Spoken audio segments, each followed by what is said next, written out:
So let me ask you something.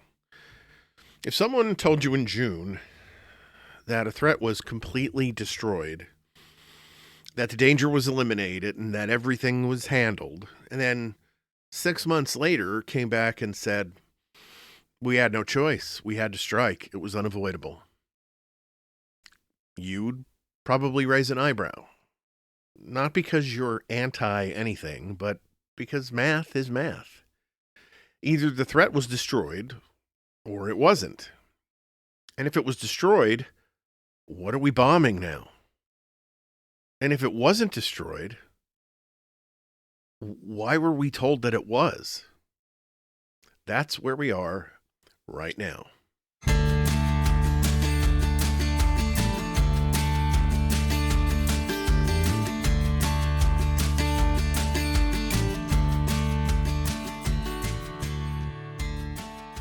Hey everybody, welcome back to Your Neighbor on the Left, the podcast where we talk about progressive politics, human decency, and life on the blue side of America's ideological divide.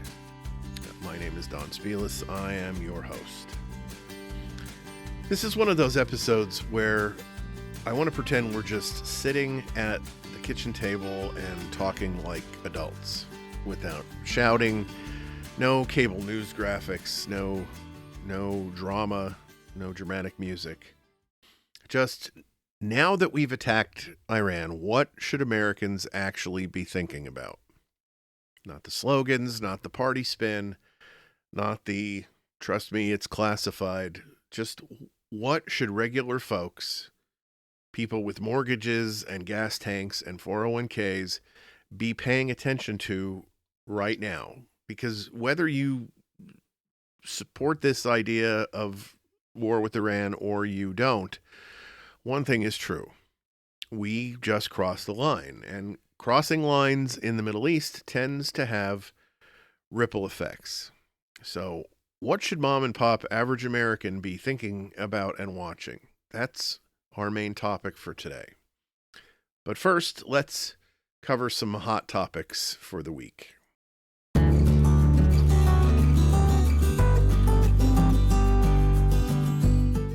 So I don't know if you've heard this story, but it's floating around right now that there is a draft executive order floating around the White House.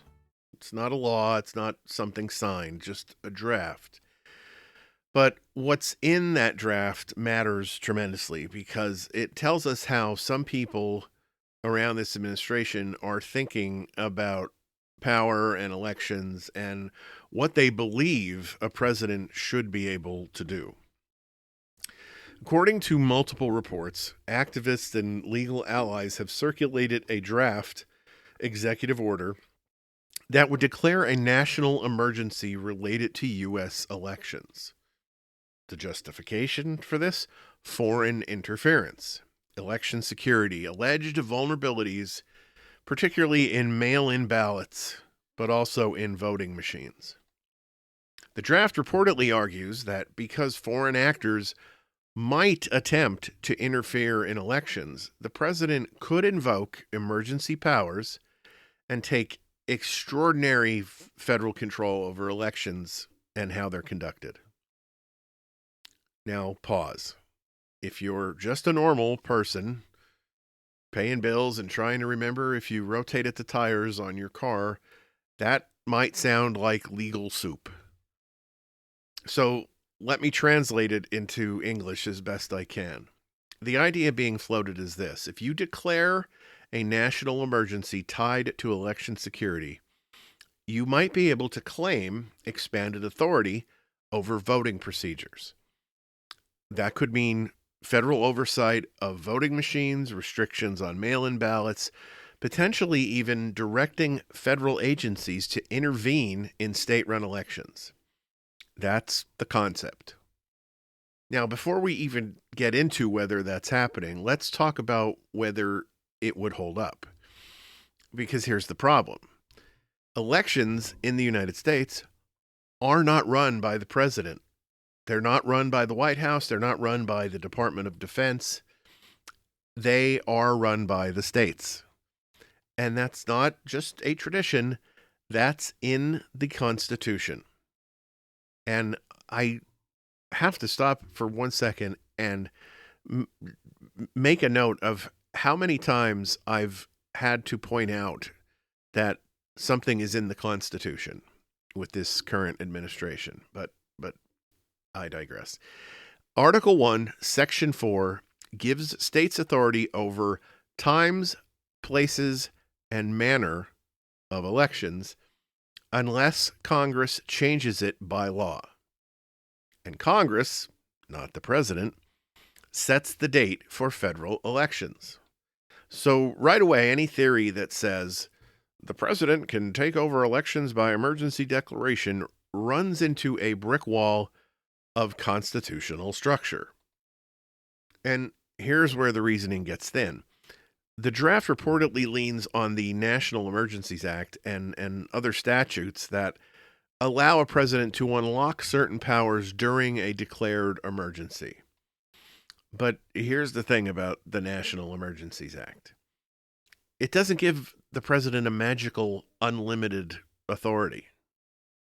It only activates powers that Congress has already written into law. And there is no law that states, in the event of foreign interference, the president may federalize state election systems. That law simply just does not exist. Emergency powers are not a skeleton key that opens every door. They only unlock specific doors that Congress builds. And when you look at the statutes being cited in these draft arguments, things like economic emergency powers, they're generally about sanctions and foreign assets and financial transactions. Not ballots, not voting machines, not overriding state election officials. So legally, it's shaky, to put it mildly. Now, let's zoom out for a second. Why does this even keep coming up? Because since 2020, a core belief inside parts of the political right has been that the election system itself is compromised. Mail ballots are suspect. Machines are suspect. Urban vote counts are suspect. Even though court after court after court, including judges appointed by Republicans, reject fraud claims for lack of evidence across the board. But still, that belief hasn't gone away. So if you genuinely believe the system is corrupt, then emergency powers start to feel attractive. You start looking for leverage. You start asking, what can we do if we don't trust the process? That's the emotional fuel behind this. But here's where we have to be careful as a country. There is a huge difference between strengthening election security through legislation, laws, auditing standards, funding upgrades, and saying the executive branch should be able to take control. Those are nowhere near the same thing. One goes through Congress and the states, the other concentrates power essentially in one person. And that should be a red flag for everyone. Now, some people will say, well, if there's foreign interference, shouldn't the president act? Sure, against the foreign actors. Sanctions, cyber defense, intelligence operations, diplomatic pressure, lots of arrows in that quiver. That's where the president's lane is. But taking control of how Arizona or Pennsylvania counts their ballots, that's not within the president's lane. That's crossing into state sovereignty. And I want to try and make this relatable. Imagine if the opposite party's president did this. Imagine if a Democratic president declaring a national emergency over misinformation and saying, because misinformation is a threat, we're placing federal monitors in red states and their election offices. Conservatives would lose their minds. And honestly, they'd have a point. Because the system isn't supposed to work that way. We don't give one branch of government unilateral control over elections. That's the thing we lecture other countries about. Now, is there evidence that the administration is inching toward greater election control generally? Yes, in tone and pattern. We've seen ongoing rhetoric about rigged systems. We've seen pressure campaigns against state election officials. We've seen discussions about expanding federal oversight through executive action when the legislative routes stall. We've got the SAVE Act that's out there that the right claims to be simply a voter ID law, but even a cursory reading of it will tell the reader that it is much, much more than that. Now, this doesn't mean that a takeover is going to happen tomorrow, but it does show a consistent push towards expanding executive authority in the election space. And here's the bigger issue. Even if courts would strike something like this down, and most constitutional scholars believe they would, the attempt itself matters. Because attempts normalize ideas. If you float it once, it sounds radical. If you float it 5 times, it starts sounding like an option. If you float it 10 times, your base starts expecting it. That's how institutional guardrails start to erode. Not in one dramatic collapse, but in gradual shifts that feel acceptable. And let's be honest, we're living in a moment where executive power generally has been expanding. And this isn't just a current thing. It's been happening for decades under both parties. War powers, surveillance powers, emergency declarations. Presidents of both stripes have gotten comfortable stretching authority. The difference here is that elections are the mechanism that determine who holds power. That's the core of democracy. So when emergency powers intersect with elections, the stakes get much higher. And I want to say something important to any conservative listeners that I may actually have, because I know you exist. If you trust this president with expanded emergency election authority, you have to be comfortable with the next president having that same power. Even if that next president happens to be a Democrat. That is the test. Because power never stays with your team forever. Unless, I suppose, you manage to rig the elections well enough that you hold on to power for an undetermined amount of time. But constitutional limits aren't designed for just when you like the person in charge. They're designed for when you don't like the person in charge. That's part of the genius of our system of government. So when we hear about drafts like this, it's not about panic. It's about vigilance, paying attention. It's about asking, is this consistent with the structure of the Constitution? Does this preserve checks and balances? Or does this centralize power in a way that could be abused? And here's a final thought. Healthy democracies don't solve distrust in elections by consolidating authority in the executive branch. They solve it through transparency, audits, bipartisan oversight, and legislation passed through Congress. If there are vulnerabilities in voting machines, fix them through funding and standards. If there are concerns about mail-in ballots, address them through state law. But don't try to short-circuit the constitutional design. Because once you normalize emergency control over elections, you've changed the nature of the republic. And it's not a small tweak. It's a structural shift. So when you hear about this draft executive order, don't just think to yourself, oh, it's not signed. Think, what does it tell us about how some people view presidential power? Because sometimes drafts are previews. And sometimes previews tell you exactly where the story wants to go.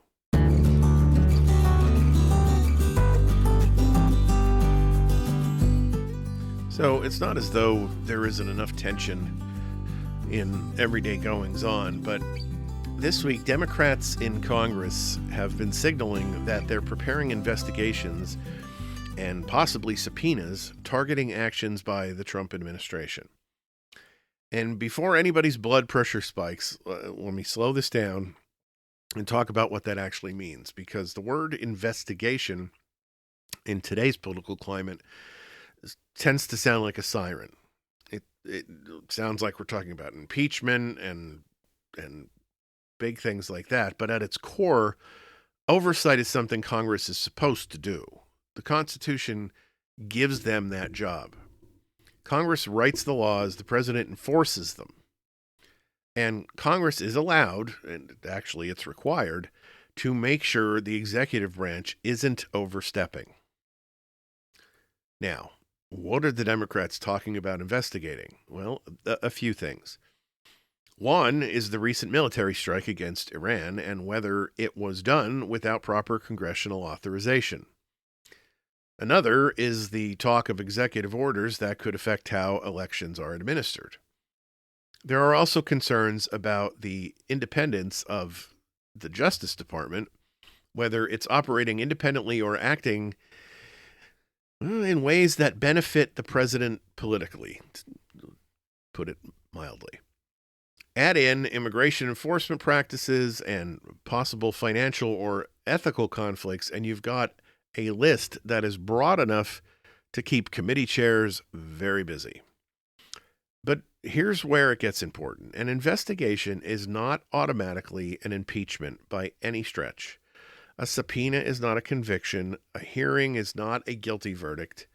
A subpoena simply compels someone to turn over documents or testify. And often, that's where the real battle starts, because the White House can invoke executive privilege.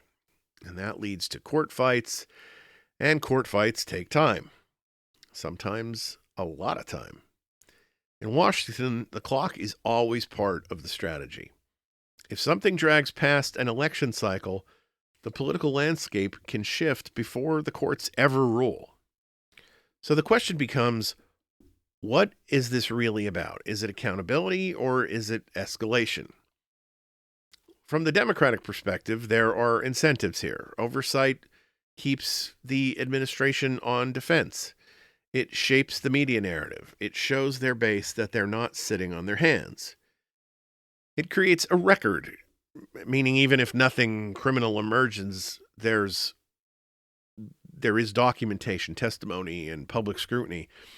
And in politics, public scrutiny matters. Swing voters may not follow every hearing, but they do absorb the overall tone. Chaos or stability, transparency or secrecy.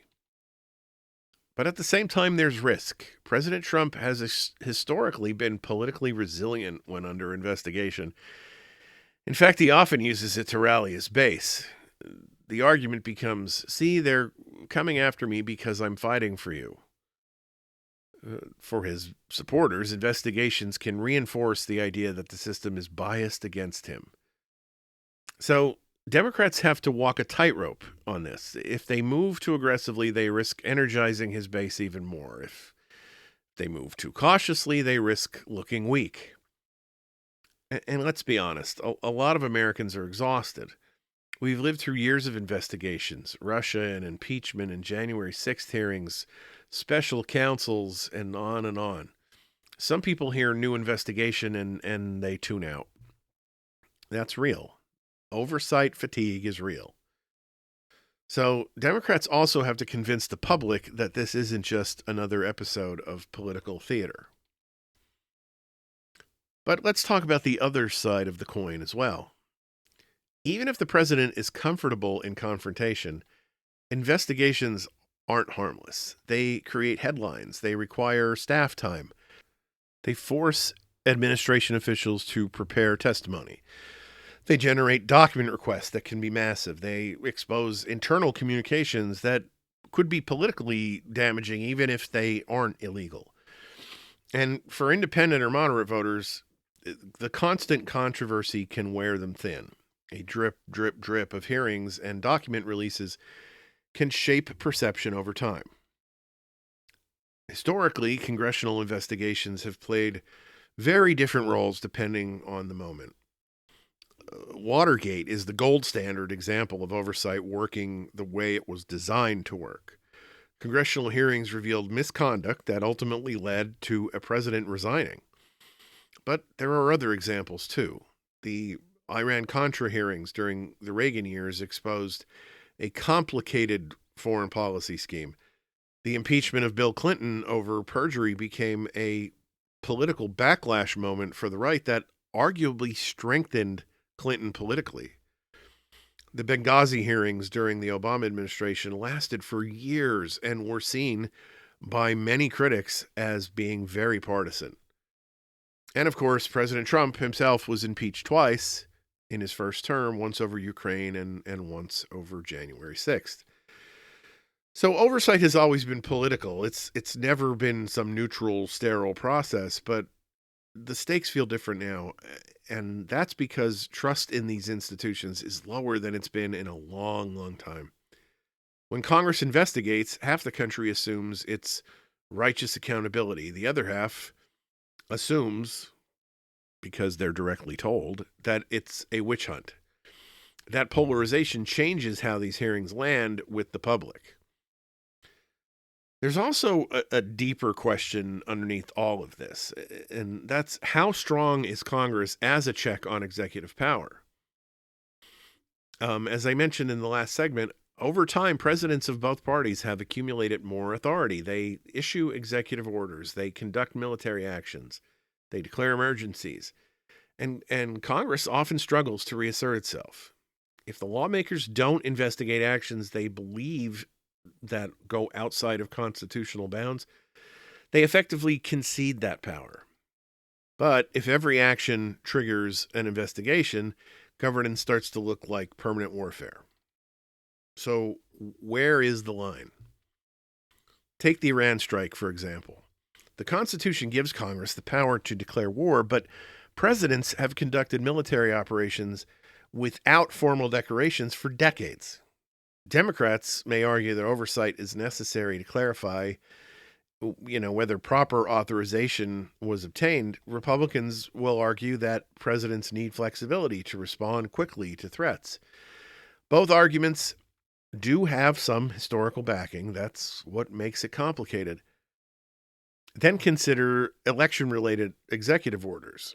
If a president attempts to shape election administration through executive action, that's going to naturally trigger scrutiny, and so it should. Elections are the foundation. Any perceived interference, even if legal, becomes politically explosive. So investigations there aren't just about legality, they're about public confidence. And the Department of Justice is another flashpoint in and of itself.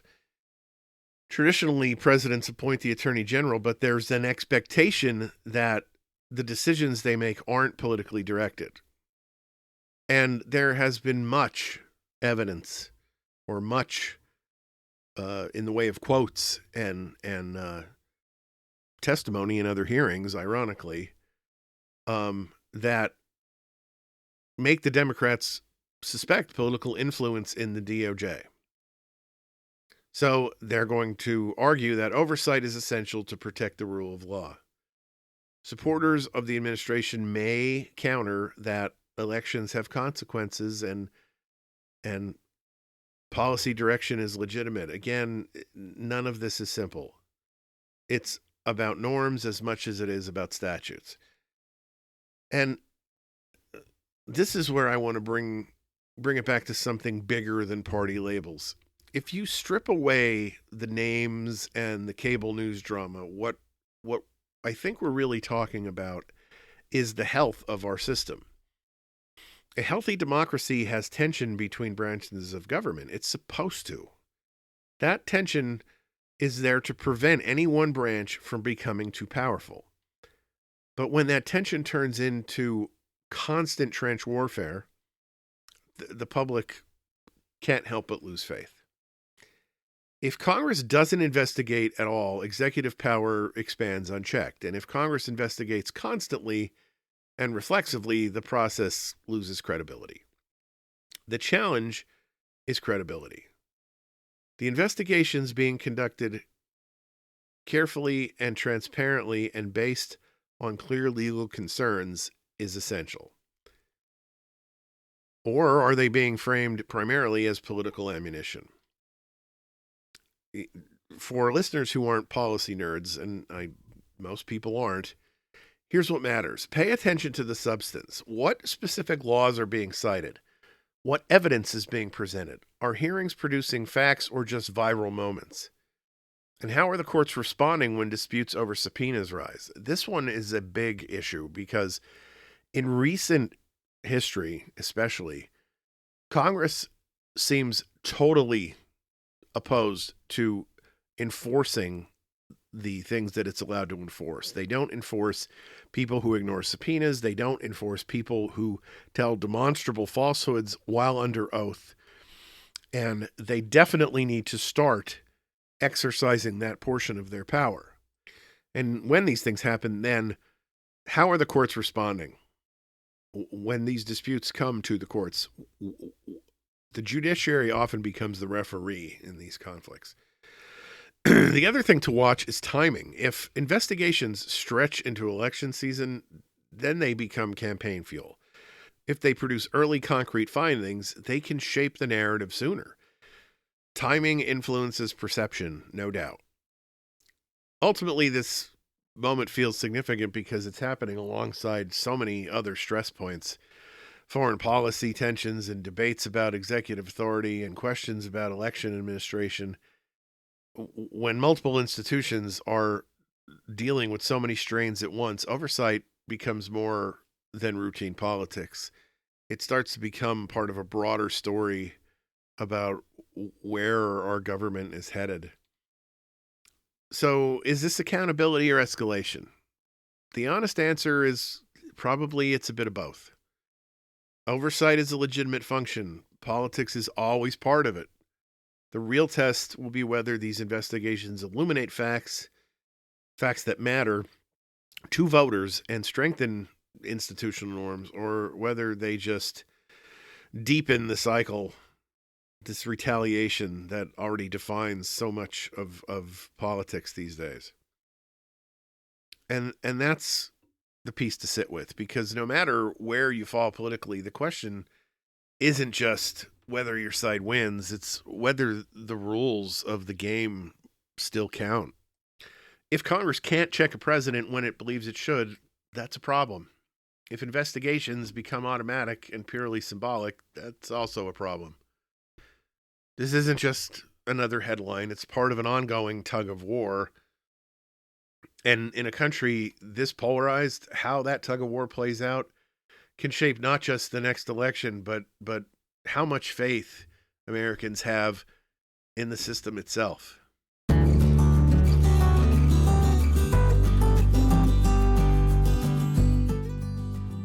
So I put this one as the third hot topic because it's a good lead-in to the main topic. And I want to talk about the concept of regime change. For those of you who don't geek out on history as much as I do, or who just weren't around to remember any of these, I want to talk about something that keeps popping up over and over again as the years wear on, and that's regime change. Now, it sounds abstract and strategic and clean, but the United States has a long history of attempting to remove, replace, undermine, or collapse foreign governments it viewed as hostile or destabilizing. Sometimes it worked, sometimes it failed miserably. In fact, more times than not, it's failed. Sometimes it worked in the short term, but came with consequences that reshaped entire regions for decades. And if we're going to talk seriously about foreign policy today, we need to understand that history, especially in light of what's going on now with the attacks on Iran. So let's start with a famous failure. In 1961, the U.S. backed and trained Cuban exiles to invade Cuba and overthrow Fidel Castro in what became known as the Bay of Pigs invasion. The plan assumed a popular uprising would follow. It didn't. The invasion collapsed within days. Castro strengthened his grip on power and moved even closer to the Soviet Union, which then contributed directly to the events of the Cuban Missile Crisis. I'm not going to get into that. If you don't know what it is, you're going to have to Google it. Regime change didn't just fail, it actually escalated the tensions in that case. Now I'll talk about a success. In 1953, the CIA helped orchestrate the overthrow of Iran's democratically elected prime minister, Mohammad Mossadegh, after he nationalized Iran's oil industry. The Shah was restored to power. Short term, Washington achieved its objective. But in the long term, the Shah ruled as an authoritarian monarch. Resentment grew, and in 1979, the Iranian Revolution brought the current Islamic Republic to power, defining our relationship with Iran, one of hostility, ever since. So, yeah, it worked until it didn't. A year later from that one, in 1954, the U.S. backed the overthrow of Guatemala's president, Jacobo Arbenz, after land reforms threatened American business interests. That regime change succeeded, but what followed was decades of civil war and repression and massive civilian casualties. The instability in Central America that later drove migration northward didn't emerge in a vacuum. It began with this.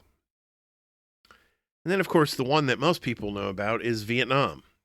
The U.S. intervened heavily to prevent a communist takeover in South Vietnam.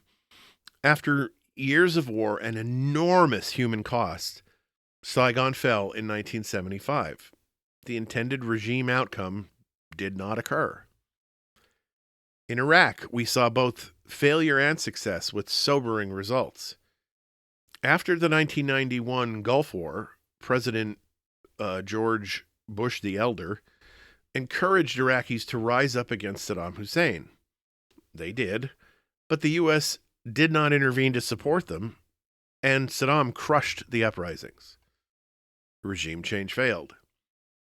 In 2003, the U.S. invaded Iraq under President George Bush the Younger and removed Saddam Hussein. That regime change succeeded in its immediate objective, but what followed was a power vacuum, sectarian violence, prolonged insurgency, thousands of American deaths, and eventually the rise of ISIS. Removing a government proved easier than stabilizing what came next. Afghanistan tells a similar story. In the 80s, the U.S. supported fighters against the Soviet-backed government. After the Soviets withdrew, civil war followed and the Taliban rose to power. The U.S. removed the Taliban in 2001, only to see them return after the American withdrawal in 2021. So the question is, what counts as success? In Syria, the U.S. called for Bashar al-Assad to step down and supported rebel groups beginning in 2011. Assad remains in power, and he's backed by Russia and Iran. In Venezuela, the U.S. recognized opposition to leader Juan Guaido as president in 2019 and imposed heavy sanctions on Nicolas Maduro. The expected collapse never came. And we all know what just happened with Maduro. North Korea's regime has endured for more than 70 years despite war and sanctions and international pressure. The pattern across decades is sobering. Removing a government is mostly impossible. Sometimes it works in the short term. Building a stable replacement is infinitely harder. Sanctions alone rarely cause collapse. External pressure can strengthen hardliners, and blowback can take decades to fully reveal itself. Regime change isn't new. It isn't theoretical. It's part of modern American foreign policy history. And history suggests that it is just not simple. Before we casually talk about removing another government anywhere in the world, it's worth asking, what happens the day after? Who fills the vacuum? What unintended consequences might follow? Because the consequences don't stay overseas. They shape the world, and eventually they shape us.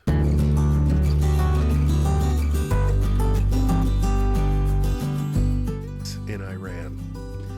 As I said in the intro, I want to talk about the things that you and I and average Americans should be thinking about as this story unfolds. And we'll start with the narrative problem. Here's the first thing that should make everybody pause. Back in June, the administration publicly claimed that Iran's nuclear capability was destroyed. And now the justification for these strikes is that the threat was imminent and unavoidable. If the nuclear threat was destroyed, then why was the strike unavoidable? And if the strike was unavoidable, was the threat really destroyed? You don't have to be a nuclear physicist to see why that matters. War decisions rely on public trust. If the case for action keeps shifting, if yesterday's mission accomplished is now today's existential threat, we deserve clarity. This isn't about rooting for Iran. It's about demanding coherence from our own leadership. Because once the bombs fall, the questions aren't theoretical anymore. Next question that I think is important is, what could happen next? So let's talk about the paths forward.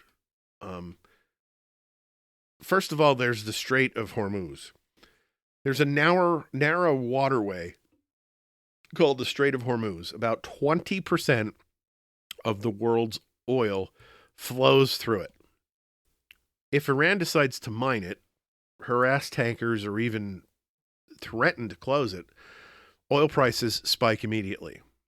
Now, even since I've worked on the script for this podcast, it's come out that Iran is doing just that. They are threatening ships, telling them not to proceed through the strait. And this could very well make oil prices spike. Not eventually, but pretty much immediately. Even rumors of things like this can move markets. And if, God forbid, tankers are actually hit, now you're talking naval engagement and regional navies, real escalation. That's one path. Now, Hezbollah is another topic to be considered. Iran has allies or proxies, depending on how you want to frame it. Hezbollah in Lebanon is heavily armed. If they open sustained rocket fire on northern Israel, Israel responds hard. Now you've got multiple fronts. And once multiple fronts open, it becomes much harder to keep the conflict contained. There are the Houthis in the Red Sea. We've already seen Houthi attacks on shipping. If that expands, global shipping routes reroute around Africa.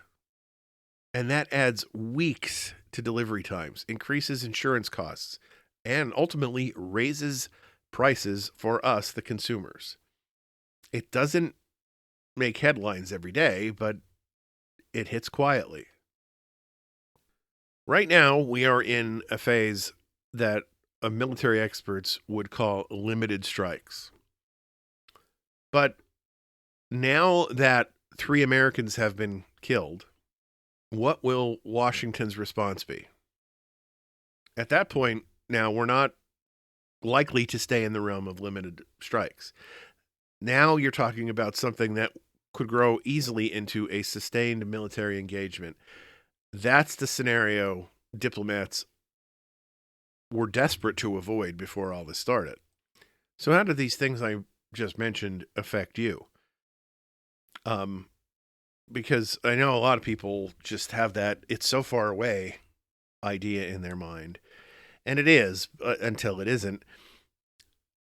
There are ripple effects that regular Americans should be on the lookout for. The first is obviously gas prices. If Hormuz becomes unstable, oil prices will spike, and that can happen within days. And of course, that affects everything: groceries, delivery costs, airfare. And we are just barely clawing our way out of inflation fatigue. As much as the administration wants to tell you that there is no inflation anymore, there is. It's growing slower than it was, 10 months ago, but it's still there. And this problem could really hit that fast. There's shipping and consumer goods concerns. If the Red Sea becomes unsafe, ships reroute. That adds time and fuel cost. It means higher prices at Walmart and Target and Amazon. It won't be dramatic. It'll just be more expensive. Markets and retirement accounts. Markets hate uncertainty. If escalation looks sustained, you'll see volatility. Retirement accounts will start to wobble. Defense stocks climb. Investors get jittery. Historically, markets stabilize until full-scale war seems likely, but short-term dips almost guaranteed. And there's the bigger question of the end game. And this is one thing that I don't feel anyone is clearly articulating. What is the end game? Are we trying to deter? Are we trying to degrade? Are we trying to topple? To force further negotiations? Because each of those has different escalation risks. If this was meant to send a message, that's one thing. If it was meant to fundamentally alter Iran's strategic position, that's something else entirely. And I think that given the fact that the leadership in Iran is already confirmed dead, that it probably is that option. But either way, the American public deserves to know what the plan is. And as I talked about in the last segment, there's the concept of regime change. It's a dynamic that doesn't get talked about enough. When governments feel existentially threatened, they don't usually moderate. They harden. They escalate outward and try to rally domestic unity. They crack down internally. They sometimes accelerate the very programs that you're trying to stop. So questions about Iranian leadership are probably pointless at this stage because we don't know who they will be. But they have the leverage of oil, at least in theory. Shipping, cyber attacks, proxy strikes. So let's talk about the cyber risk a little bit. This one doesn't get as much airtime, but I think it should. Iran has cyber capabilities. Now, if this conflict escalates, we could see attacks on infrastructure, banks, energy grids, transportation systems. And now I'm not talking about anything apocalyptic, but disruptive, and disruptive enough to create anxiety. Cyber warfare is much cheaper than conventional warfare with missiles. And more importantly, maybe, it's harder to attribute cleanly. There's a lot of deniability in cyber warfare. Then, of course, there's the political layer to this domestically. Military action tends to rally a base. It shifts media focus. It reframes political conversation. That doesn't mean the strike happened for that reason, but it's hard to deny the possibility, especially given all of the things that the current administration may want to distract people from. That includes not includes but is not limited to the Epstein files and the questions about the DOJ's loyalty to the president, and fill in the blank. But either way, Americans should be aware of how foreign policy decisions intersect with things that are going on here, especially election cycles, especially when the narratives shift, and especially when the messaging is constantly changing. Healthy democracies are supposed to ask questions. So, what Americans should actually be thinking about, this is the bottom line. Not panic, not chest thumping, not doom, just some things to think about here. Ask the following questions. Is the narrative consistent? Is there a defined endgame? What are the escalation guardrails? What is being done to prevent some of those possibilities of things that I spoke of earlier? How exposed are we really when it comes to our economic well-being? And what, if anything, would trigger deeper involvement? Maybe most importantly, are we being prepared for consequences, or are we being reassured that there won't be any? Because grown-up citizenship means accepting that actions have reactions. But here's what I don't want. I don't want us sliding into another open-ended conflict without clarity. I don't want Americans blindsided by economic fallout. That was entirely predictable. And I don't want slogans replacing strategy. We attacked Iran and it's done. And I'm not a supporter of the war for many reasons. But we're here, so what comes next? Are we watching closely enough to demand answers before the next line gets crossed? Because history tells us something extremely simple. Wars rarely explode all at once. They widen, one retaliation at a time. Let's hope cooler heads are working overtime right now. I would be lying if I said I was confident in that premise. But what we can do is we can stay awake enough to notice if they aren't.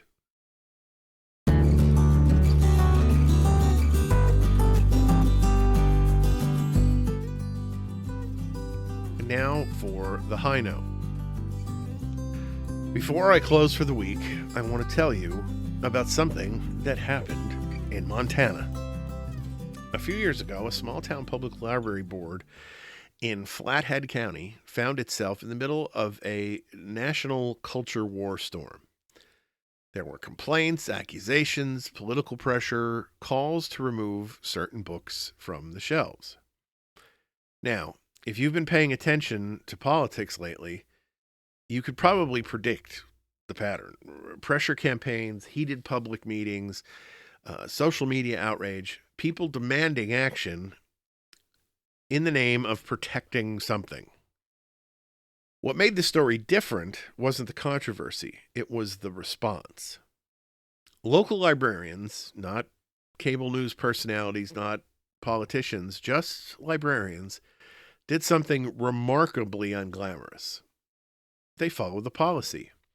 They pulled out the established review process. They documented concerns, they convened panels, they applied the same standards that had been placed for years.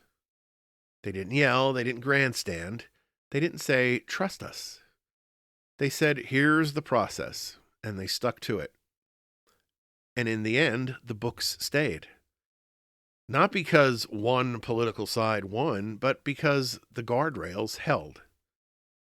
And here's what struck me about that. Nobody in Flathead County was commanding an army. Nobody was declaring a national emergency. Nobody had executive authority over anything bigger than a modest building with shelves and overdue notices. But they understood something essential. Institutions don't survive because they're loud. They survive because ordinary people quietly follow the rules when it would be easier not to.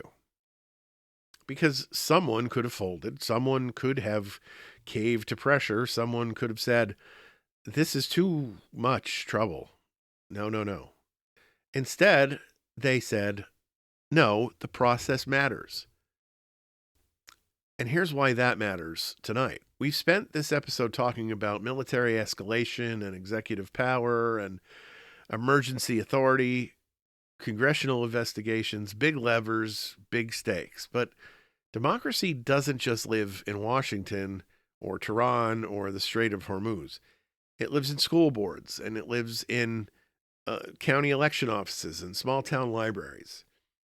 In people who decide, when pressure mounts, that procedure still matters, that guardrails are still important, that structure is still crucial.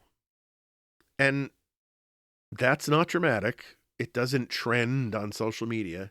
It doesn't spike oil prices, but it's the quiet reason the whole thing doesn't slide off the rails.